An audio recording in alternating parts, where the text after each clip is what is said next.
বন্ধুরা, তোমরা কেমন আছো? আশা করি তোমরা সবাই ভালো আছো। আমি সুইটি পিকি নিয়ে এলাম তোমাদের সামনে নতুন একটি ব্লগ। আজকে ব্লগ হচ্ছে কারি পাতা সম্বন্ধে।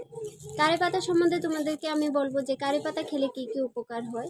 অনেকগুলি উপকার আছে কারি পাতা, তাই আজকে নিয়ে এলাম কারি পাতা। তো পুরোটা ভিডিও দেখো এবং এনজয় করো, আর অনেক কিছু জানতে পারবে।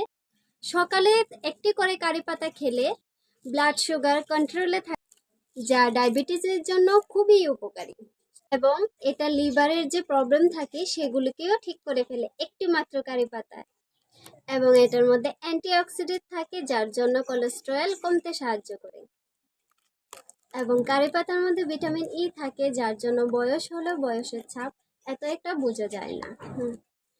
এবং কারি পাতার মধ্যে আরেকটি গুরুত্বপূর্ণ জিনিস হচ্ছে এটার মধ্যে ফলিক অ্যাসিড থাকে, যার জন্য কি হয়, আমাদের শরীরে রক্তের অভাবগুলিকে একদম দূর করে ফেলে। এই কারি পাতার মধ্যে ভিটামিন এ থাকে, যেটা আমাদের চোখে জ্যোতি বাড়াতে সাহায্য করে। এবার বুঝতে পারলে তো সকালে একটি করে কারি পাতা খেলে কি কি উপকারে আসে। তাহলে আজ থেকে শুরু করে দাও কারি পাতা খাওয়া, আর আমার চ্যানেলটিকে সাবস্ক্রাইব করতে ভুলবে না। Tata, bye bye.